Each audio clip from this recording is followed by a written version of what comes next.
Alright, I had actually already recorded a video about the Logan Paul versus Dillon Danis fight, but now I'm currently re-recording it because over the past week or so, a lot has happened. First off, Dillon Danis has gone scorched earth on Logan's fiance, posting every model shoot, every picture of her with her ex-boyfriend, really any picture she's ever taken with any man ever. Bro, okay, bro, some of these photos aren't even bad. We're gonna be like neutral parties.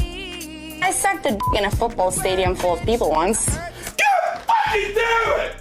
Fuck! On top of that, we got one of the craziest press conferences in boxing that I've ever seen. And Hasim Rahman Jr., who was supposed to be the backup fighter for this fight, has now been replaced with Mike Perry. Logan vs. Dillon is set to be a co-main fight at Misfits 10, but with all the controversy surrounding it, it looks like this is going to be the fight that everyone's talking about. I personally think what Dillon's doing to promote this fight is actually pretty smart. First off, he's only posting pictures that are already out there on Google Images, usually posting them without any captions, leaving anyone who sees these pictures to come to their own conclusions. So if Logan's getting upset about these pictures, really he has to be upset with the fact that all these pictures are already out there. He's hitting Logan where he's most vulnerable, and with the reports of Logan sending out a cease and desist over these pictures online, as well as Logan straight up refusing to do a face-off with Dillon at the press conference, opting instead to do a face-off with Mike Perry, at this point it's hard to deny the fact that Dillon is definitely in Logan's head. Now when it comes to the face-off, Logan tried to play it off as if he was doing it because we don't really know if Dillon's gonna show up, which, as widespread of a narrative as it is, I still think that's a pretty weird narrative considering the fact that Dillon's only been scheduled for and pulled out of one boxing match. To put in perspective, Khabib Nurmagomedov has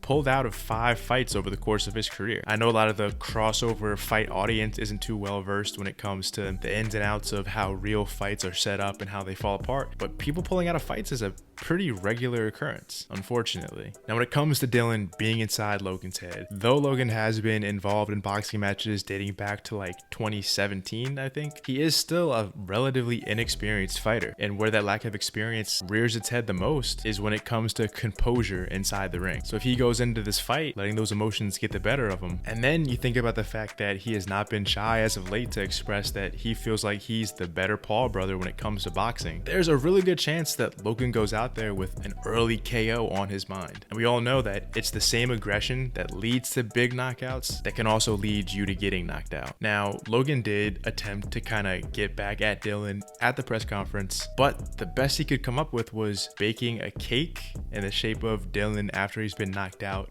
and oh by the way, with a camel toe, which maybe it's just me, but I felt like that really wasn't all that funny. He also brought out a print of a now already widespread image of Dillon getting choked out at a nightclub in Jersey. But again, this has been out there for upwards of a year now. I feel like Logan's trying to do much more of a brand friendly version of pre-fight trash talk, while Dillon is just going for the kill. So what about the fight itself? Now obviously Logan is the bigger, more athletic guy, and he will be in the ring, but despite his somewhat freakish athleticism, the guy's never won a fight. And with Dillon supposedly being extremely focused on boxing specific training for the past couple years, we really have no idea what we're gonna see out of Dillon Danis in the fight. And I think it's safe to say that the version of Logan that we see in there is gonna be similar to what we saw in his fight in his exhibition match against Floyd Mayweather. And without them even doing their face-off, it's hard to even judge just how much bigger Logan's gonna be than Dillon in the ring. So basically, this whole fight's kind of a huge wild card. And I think that wild card factor is just gonna make even more people tune in. I mean, we're currently living in a world where an influencer and a Brazilian jiu-jitsu practitioner in the co-main event of a celebrity boxing card is probably gonna end up being the most anticipated boxing match of the year. Crazy. So in conclusion, Logan probably should win, but he doesn't have any tape to go off of to plan for Dillon. And for all we know, Dillon actually has gained some decent boxing skills in the time that he's been out. All I know is, if I had to pick a winner, at least of what I want to see,